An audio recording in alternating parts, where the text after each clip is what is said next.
Again, vaccine demand exceeds supply here in Wisconsin, but a state committee of experts is moving closer to settling on who they say should be eligible for vaccines next. Madeline O'Neill breaks down where they're at in the process and whether you're included in the latest recommendations.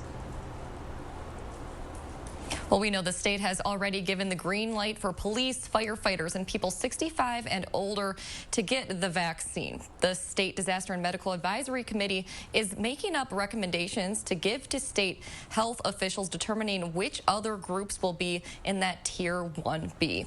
They put tentative recommendations up for public comment last week and got nearly 5,000 responses. This is an incredible outflow of interest. Nearly 1,800 public comments supported, including food industry and grocery workers who weren't previously part of the State Disaster and Medical Advisory Committee's recommendations for Phase 1B. We completely concur that these are essential workers that maintain the functioning of society. Now they are in 1B recommendations, along with these groups, after a vaccine subcommittee meeting Wednesday morning. That includes education and child care workers who received plenty of public support. Public transit workers, too, like bus drivers. The committee supported including 911 operators and public utility employees. They continued support for keeping the state's about 300 mink farmers on the list, citing biosecurity risks, and for people living in close quarters. There were 75 different comments that I read. All were opposed to including prisoners, some quite vehement. Despite that, the subcommittee voted to keep inmates in its recommendations, noting their right to health care and risk of COVID-19 spread.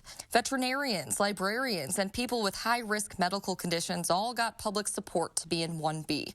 However, not from the majority of the committee. Every case made is compelling, so I can't disagree with any group in here.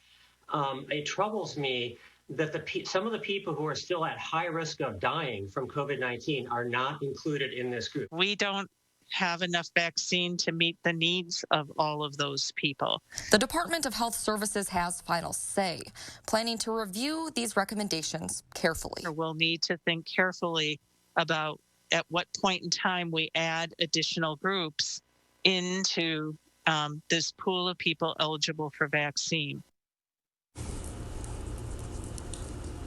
If these recommendations stand for 1B, the groups in those and the groups currently in 1A would make up about 45% of the state's adult population. Now, the subcommittee's recommendations go to the full committee, which meets tomorrow morning to review them.